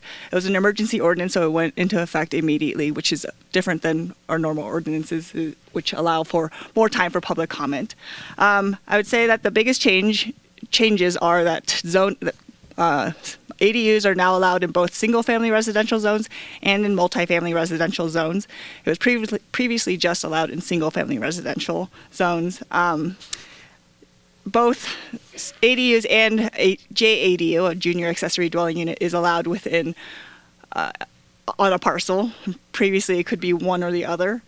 And then for the multifamily residential, you are allowed to have 2 detached secondary residential units on a site, or you can convert previously unlivable space, such as a storage room or a boiler room, to a secondary residential unit, up to 25% of the existing multifamily residential dwelling units in the building. So it does increase the potential units in a multifamily residential zone above what our current density allows. We also have new setback requirements for the rear and side. We do allow for now a 4-foot side and rear yard setback. And one of the more complicated items, which I had to write a couple times out before I came here today, the maximum floor area for a second unit. So for a detached second unit, you can have between 800 to 1,200 square feet, or you could have up to 1,200 square feet for an ADU. For an attached unit, you could have 50% of what the living area of the primary dwelling is. And in all cases, you could have 850 to 1,000 square feet, depending on if it's a studio or a 1-bedroom, but restriction can apply. So there is some tiers and some complexities to that calculation, since it gives you a number, but then also supersedes it by saying you can have at least 800 for detached, regardless of what restrictions apply on the site. Parking, it's pretty much the same as it was before. You're required to have 1 parking space, but for an ADU, although there are a lot of exceptions, and I would say most of Truckee is you're not required to have an ADU or a parking space, except for in possibly Tahoe, where there isn't very easily accessible transit. And then I think that's about it. Junior accessory dwelling units are still only allowed in single-family residential zones. And then there is one component that does sunset in a few years. ADUs are new ADUs within the town cannot be rented for short-term rentals, and that's one big component in our current state law. And we'll be putting together some fact sheets that look real pretty and simple to try to explain that really complicated stuff to people when they come to the counter or come to the website. Okay, one more thing I was going to add. Oh. In my other hat, so in the $500,000 for the ADU program, some of the money will be used for marketing to get people to come in, as well as the incentives. And it's going to be on the agenda February 25th to Town Council, so it's all really moving quickly. Thank you. Jennifer Merchant, I'm the Deputy County Executive Officer for Placer County that covers the North Lake Tahoe region. I've been working on housing for, 4 or 5 years now, it feels like. Maybe not quite that long. So I am not going to repeat everything Yumi just said. All of the jurisdictions across the state are required to meet those same state laws. So our board approved that just actually earlier this week. Same package of changes to law. So they will go into place for the ordinance changes in 30 days and for the fees within 60 days, although we are required to comply with state law by January 1st. So if somebody came in today, or maybe they came in on the 2nd and applied for an ADU project, we would revert back to the state law. So it sounds a little complicated, but we're doing what we're required to do by the state right now. We have really focused on the fees as part of the ADU cost. While we know that that the cost for fees were studied by Mountain Housing Council a couple of years ago and maybe was perceived to not be a downside to development, we have seen in the Tahoe Basin only a couple ADUs coming forward, and outside of the Tahoe Basin, several dozen of those. So we know there's something that was catching people up there. And so we were happy to see the state take the lead on that, because it made it really easy for us to say no more fees for our other special districts in our jurisdiction to say the same thing. And for the county fees alone, we know that that is saving people about $15,000 per unit, which, based on the size of an ADU, is a pretty big share of the total cost of developing that. So we're glad that the state took the lead and pretty much forced our hand on the fees. We were actually actively working and received a grant from the airport district to write down a portion of those fees, but we gave that money back to the district because we didn't need that. The one thing maybe Karen will cover is the state law requirements don't apply to TRPA because they're not a state agency. So we're working with TRPA to try to resolve some of those things. We've already worked together on the fee side. So if you're doing an ADU project 750 square feet or less in the Tahoe Basin, TRPA it has agreed to waive those fees. All ADUs in the Tahoe Basin are required to be deed restricted and have been since our board approved and TRPA's board approved the Tahoe Basin Area Plan in 2016 and 2017. Outside of the Tahoe Basin, you're not deed restricted. So anywhere else in Placer County, you don't need to do that under our current law. We have also set aside, our board met in August and looked at an entire housing strategy for the county. And they set aside $500,000 for development of 2 pilot programs. And that is the Veil and Deed type program that Cindy mentioned earlier today, as well as a potential development of an ADU financing program. So that we're looking at the same thing the town of Truckee is looking at, running into the same prevailing wage issue, although we had written down fees for deed restricted ADUs before. So we're trying to figure out, okay, how did we not get around, our council would kill me for saying that. How did we work within the constraints of prevailing wage law to do that in that case, and how could we apply those same standards to a finance program or loan program?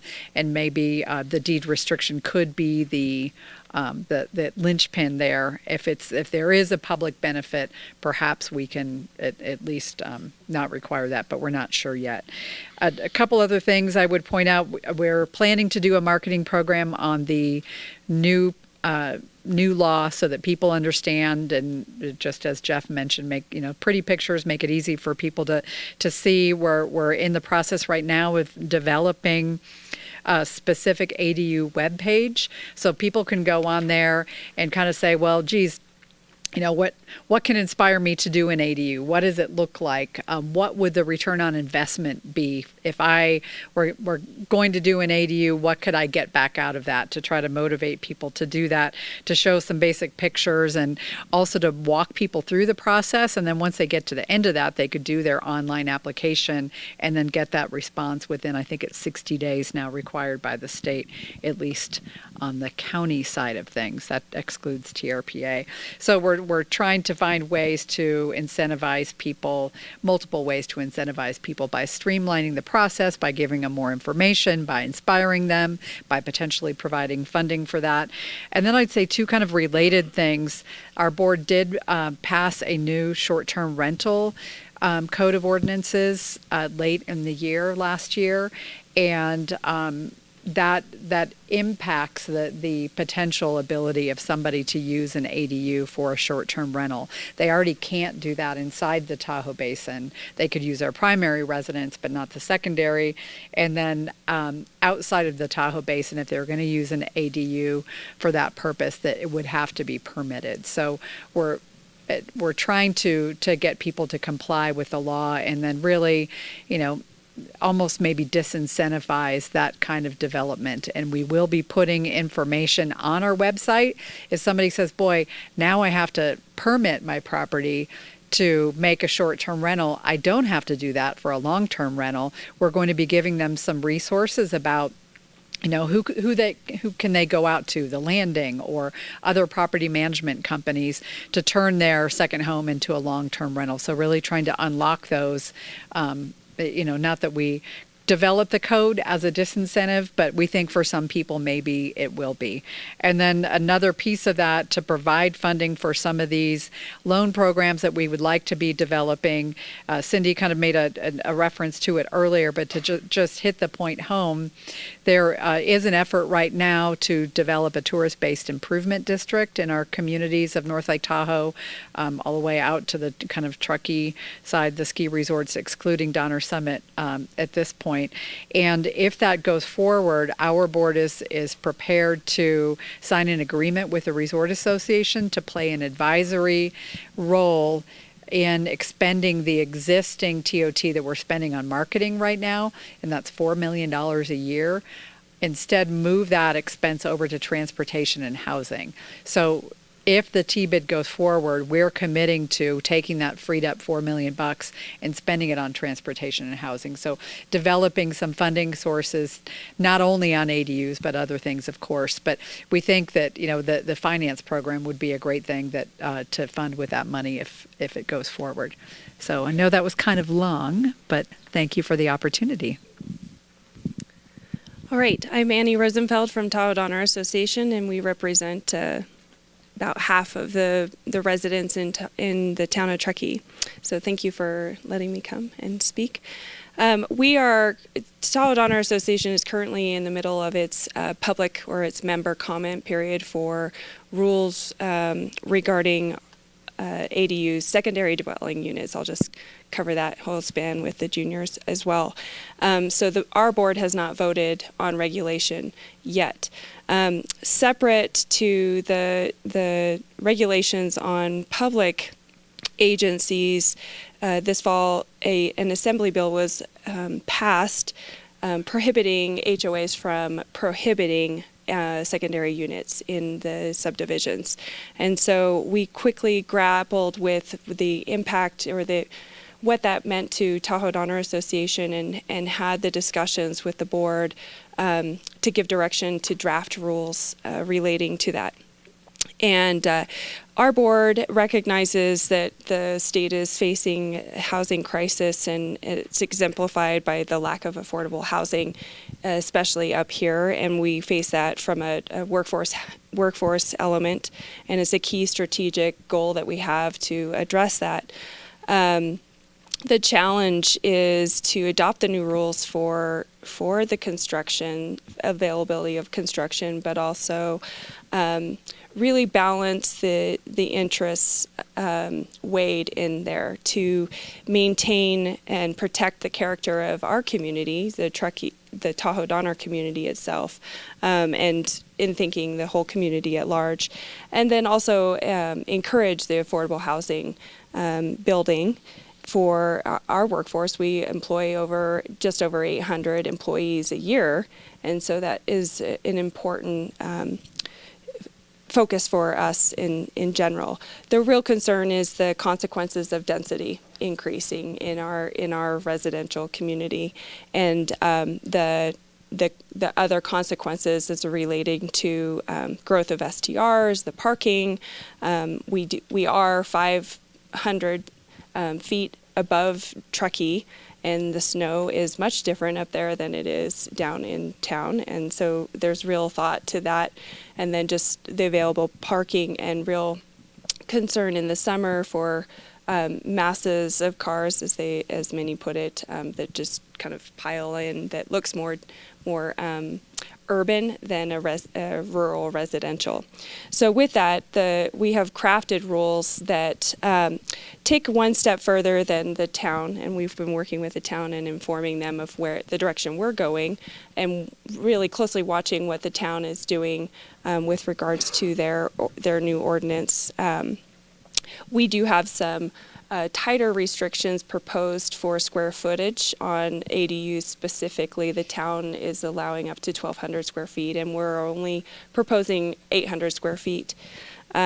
Parking is a little bit tighter in the restrictions proposed than the town does. And in particular to STRs, we are proposing a deed restriction on the whole entire property to prohibit STRs both in the primary dwelling and all secondary units. So that's really what is proposed, and we aim to have that before our board at our February board meeting. Separately to that, we are developing a specific ADU toolkit for our membership and their agents, and really trying to drive back to whatever the town produces, point to them, and then also really highlight the differences of what the town allows and what Tahoe Donner will allow. So that's pretty much it where we stand at this point. Can I ask a clarifying? Yeah. On the one where you're doing a deed restriction on the property for no STRs on main residence, is that for someone who's building a new ADU, or is it for someone that? What will that apply to? It doesn't. It's applied to anybody that has an unpermitted ADU currently. So it would apply retroactively. Yep. and prospectively. That's correct. Okay. Yep. Hi, I'm Karen Fink with TRPA. I'm managing our new housing program. And as Jennifer mentioned, the new California ADU laws do not apply in the Tahoe Basin. However, aligning with those state laws is a high priority for us. So we are being as proactive as possible to get the issue in front of our board. And in fact, Shauna Purvines from Placer County is going to be presenting the new California legislation to our governing board on Wednesday. So our goal is to really alert the board and highlight where there's differences between the California law and what TRPA code allows, and identify where we can align the two within our environmental protections and, you know, as I mentioned before, like ideally better meeting our regional plan goals. So So our TRPA code is actually fairly restrictive with respect to ADUs. Right now, on the one hand, they're only allowed on parcels that are less than 1 acre. But on the other hand, we do allow quite a bit of flexibility for local jurisdictions. So a local jurisdiction can pass their own or approve their own area plan with much more flexible ADU regulations. And that's what Placer County has done, as Jennifer mentioned. And in Placer County right now, also, as Jennifer was saying, the ADUs are still restricted to being deed restricted affordable. But Placer County is looking at bringing another amendment forward to really fully align that area plan and the ADU regulations with the state laws. So I think some of the tricky things for TRPA, as long as what's being proposed by the local jurisdictions supports our environmental our water quality, air quality goals, we should be able to find a way to hopefully align, and that's what we're looking at. So in January, we're having a presentation to the governing board, and in February, we're going to start working with our local government and housing committee to, really understand what the local governments need to make this work. We do have put in a couple of incentives for accessory dwelling units. So if the accessory dwelling unit is deed restricted, achievable, moderate, or affordable, it gets a free development right, and it doesn't have to wait in line. And with that free development right, the application fee is also waived. So those development rights are available for ADUs that are within a half mile of transit, which is most of the Placer County neighborhoods. And so I have a note to myself, parking as the last thing, but I think that parking is one thing that we're really interested in hearing, how other mountain communities are dealing with that, because I think that's something that may come up as we start to bring this forward. Okay,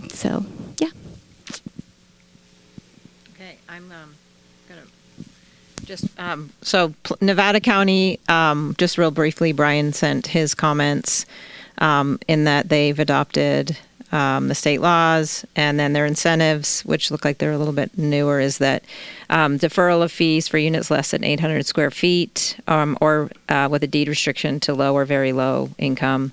And then just similar, the only difference I see is that they removed the recreation fee for ADUs. And so they're doing a combination of regulation changes and starting to work on some incentives as well. So with that, are there any questions before I ask a couple of questions from the audience, as far as we can go to specific people? Yeah. Clarifying question for Karen. I think you said one of the biggest restrictions for TRPA is that ADUs are only allowed on lots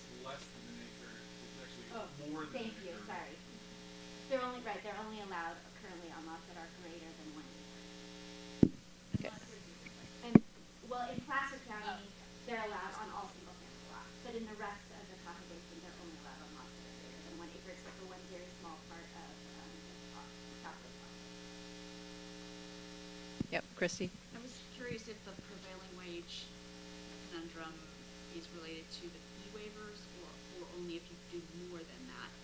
It's related to literally any public subsidy, whether it's cash or anything that would grant. There are a couple of exceptions, and Andy Morse were here, he's our attorney, to say a lot more. There's a de minimis exception if it's really small, but it's a small part of a big project. So if you give a small subsidy to a $500,000 project, you don't have to worry about it. The problem is these are not large projects, so you end up. So we're exploring a number of ways around it, but if you take and really read the prevailing wage law, they've closed every loophole. The state has implemented a exemption for impact fees for 700 for ADUs or less than 750 square feet where prevailing wage does not apply. Thank you. And that's an automatic. We have to do that. When he was talking about prevailing wage, I believe that's related to the town council's potential program for Yeah, for financing or cash or other subsidies. So, yeah, the 750 and below is just no impact. Yeah, and just to translate for if we're trying to develop incentives and if you trigger prevailing wage, then it just again starts to diminish the incentive because the price just goes up, right? So that just to bring out a broader context for that, yeah. It's particularly tricky because we do invoke prevailing wage. You have to then hire a contractor that is certified, I don't know if that's the proper word, but sort of approved for prevailing wage. And for a very small project, it's going to be very challenging. So we're trying to work on all those angles. Yep, Heather? With the prevailing wage issue, you do almost if you apply afterwards, doesn't that not trigger it? So if you've already constructed something, kind of like the state financing application, I think it's kind of similar, but if you've already done the work and then you apply, there's no way for them to retroactively require prevailing wage. And I wonder if there's a way to like that project streamline, they complete it and then they apply for it afterwards. Just I'm just curious. Well, I'll ask how that works. There are financing applications for a lot of state programs where the work's already been completed and then they apply for, long-range financing and there's no way to really retroactively do prevailing wage. So I wonder if that's a way for... We'll push that's every an idea. Ken? I have a question. I don't know any anyone can answer this one, but is there specific provisions that address or try to promote adding ADUs on as well? Is there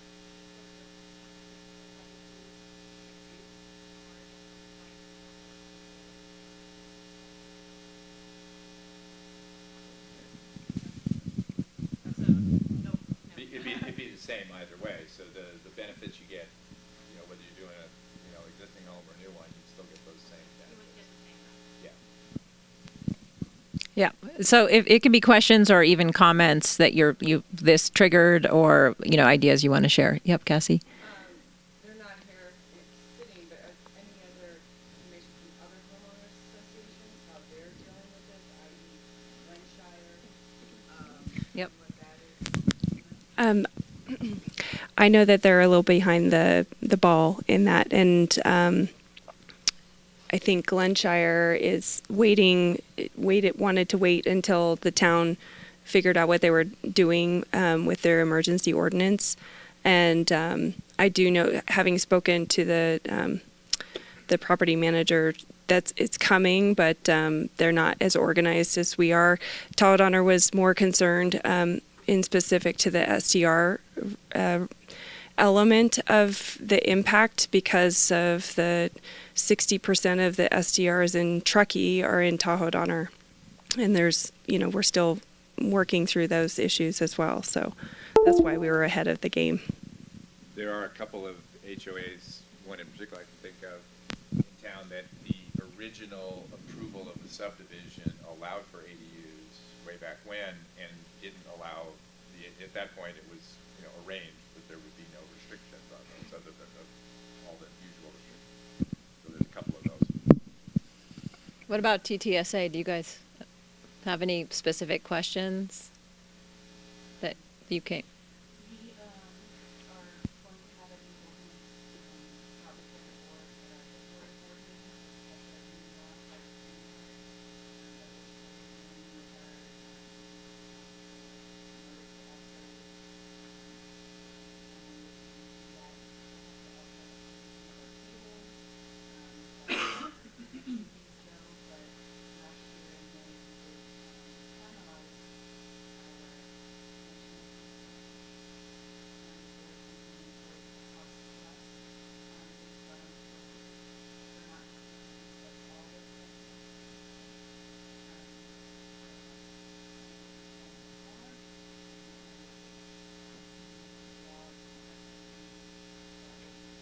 Yeah. So thank you all for being here, because how we truly create, well, obviously we need really good information. We all work in this and it's so complicated, right? So you can imagine for a homeowner who's thinking, oh, I think I'm going to do an ADU, it's very complicated. So we do have a challenge of making sure that we translate, once we get sort of the technical side and the internal stuff worked out, translating that out to encourage people to actually want to do it. But having our partners just increases the incentive package. So if everybody in the region with all the different special districts and all of our local governments are adopting these state laws and working together on sort of the communications, then collectively the incentives start to make more sense, because it's not just the town fee, but then there's the hookup fee, and it starts to be more appealing for people to do it. Yes.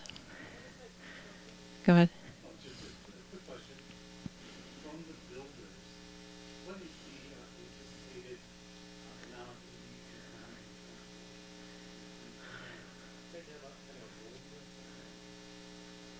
Not yet.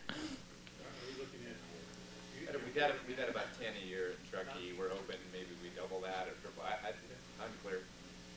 Yeah, I mean, if you take the once we have so for Town of Truckee, once you have the incentive program amount, of the $500,000 that's been earmarked for that program, some of it going to marketing, some of it going to incentive, and then you figure out the dollar amount per incentive, you could start to do the numbers on that. But TBD, it's all rolling out right now. Yeah. Yes. The question, if anyone can answer, how the new law changes are going to affect amnesty for people that have had secondary units unpermitted all these years and are waiting for the process. There's nothing in the law about unpermitted and amnesty programs. So a jurisdiction could choose to, make that a program, but I don't believe the state law spoke to it. It would give them more relief from the impact fees if they came in. There'd be some, but there is no amnesty. And I think the idea behind that is these are existing living units. It's not. I'm looking for advertising motivation for these people now to come forward because of changes. And so Yeah, that's a good point. It would eliminate the fee for existing. Yes. Does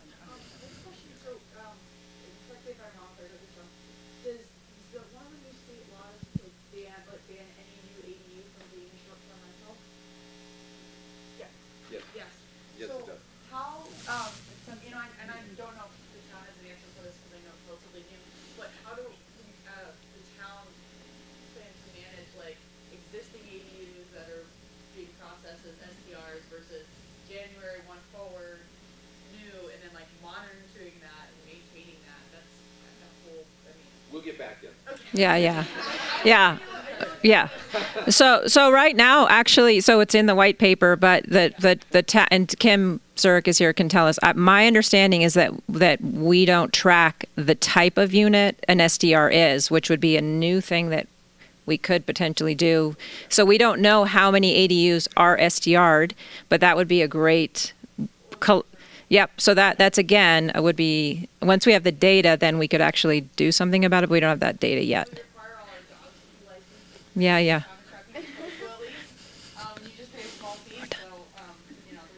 Yep. Okay, so any other, stay tuned. More ADU topic coming forward through Mountain Housing Council and then through each of the jurisdictions. So it'll be a big topic this year. So thank you to our panelists. Yep.